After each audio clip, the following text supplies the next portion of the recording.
Let's bring in Democratic strategist Isaac Wright and host of Starnes Country on Fox Nation, Todd Starnes. Welcome to you both. Hey, Shannon. Good to be here. Okay, so a little bit more from Justice Thomas's dissent. He said this, because there's a split in the lower courts. He says the division in the lower courts stem, at least in part, from this court's own lack of clarity on this issue. We're responsible for the confusion among the lower courts, and it is our job to fix it. I mean, Isaac, you know how this works. If there's a split on an important issue, generally the court feels a need to weigh in. Justice Thomas saying, by us basically abdicating our duty, we're not answering the questions the states have asked us to answer. Yeah, I don't think it was abdicating the duty to just follow the law, and it's pretty clear under Medicaid, the freedom of provider provision under Medicaid says that states cannot limit your choice in medical provider as long as they're qualified to cover it, as long as they're qualified to provide the service. The services in question are things like birth control, STD screening, cancer screening. The law is very clear. The court simply said, but the fact they is, said you can't violate the law, and that's true. They didn't think it was clear because we have this outlier of at least one circuit court that doesn't agree with the others, and so you're going to have different coverage or different rights available to people in different states because it remains. No, I think the unclarified. 9th and the 10th court. No, I think the 9th and the 10th Circuit courts both said that you had to follow the law, and that's why Anderson and Gee were both appealed to the Supreme Court, because in both cases the 9th and the 10th Circuit said you got to follow the law. Freedom of provider choice provision still stands, and people have a right to choose their doctor, their healthcare facility. In those two, but there are other circuit courts aside from these two cases, Todd, that have weighed in, and there is a split there, but.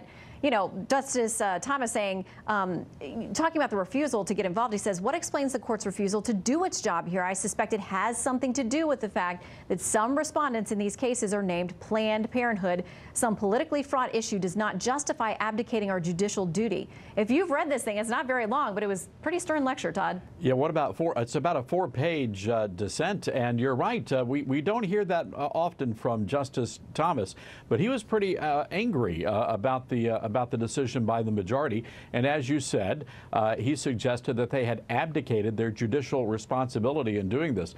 Look, I'm not terribly surprised here. I know a lot of conservatives are shocked that Justice Kavanaugh and Chief Justice Thomas sided with the liberals here, or Justice Roberts rather, sided with the majority here. But look, the Republican presidents have a very bad track record when it comes to putting so-called conservative justices on the high court. Here's a rule of thumb. I know Justice Kavanaugh knew in all of this. My recommendation is if you find yourself siding with notorious RBG, you are on the wrong side of the issue. Well, it's clear where she is on this issue and where her vote was. Matt Walsh tweeting this today. If Kavanaugh ends up being another Kennedy, Trump's entire presidency is a failure. Isaac? I don't think you have to worry that Kennedy is going to go after reproductive rights. Kavanaugh. He has a history, or excuse me, Kavanaugh is going to go after reproductive rights. He has a history in previous decisions of going after birth control rights, freedom of choice, etc. That's going to be long term. It just so happens this time Kavanaugh did not side with RBG. He did not just side with the liberals in the court. He sided with the law. It's the freedom of choice provision in Medicaid. It is clearly stated. The 9th and 10th Circuits pointed it out, and the Supreme Court, at least some of the justices realized, hey, it's the law, we should let it be followed. Okay, and listen, Todd, the left says don't let this be, a place where you cave on Kavanaugh, because you can't really trust what they did here. Brian Fallon tweeting this, Kavanaugh is playing possum for now, and he won't be for long. That's why progressives need to get serious about reforming the court. Todd, he sounds like where you and I are from, and Isaac too, playing possum. Yeah, but we all know what happens with the possum. It becomes roadkill eventually. So look, I'm not really sure where Justice Kavanaugh is going to fall here. But at the end of the day, you have to look back at the Chief Justice. Look at his record on issues like Obamacare.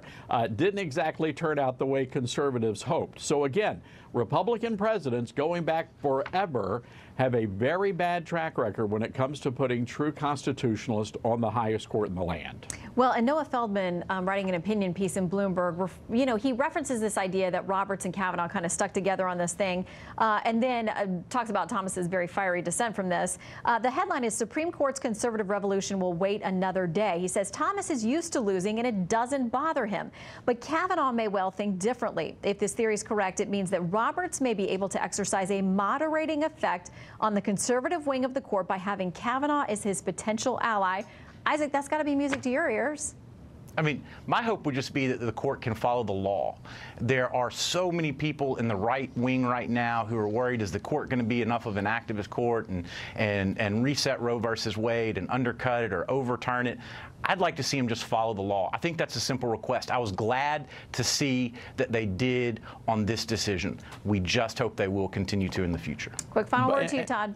And Shannon, look, President Trump could really help us out here if they could eventually defund Planned Parenthood. Not a single penny of our tax dollars going to fund abortion in the first place. Well, I talked to some lawmakers about why, if the Republicans had that as a priority, while they're controlling the White House, Senate, and Congress, they never did it. And there's plenty of internal dissension about that. All right, Isaac and Todd, great to see you both. Thanks, Shannon. Thanks to you. All right, there are dozens of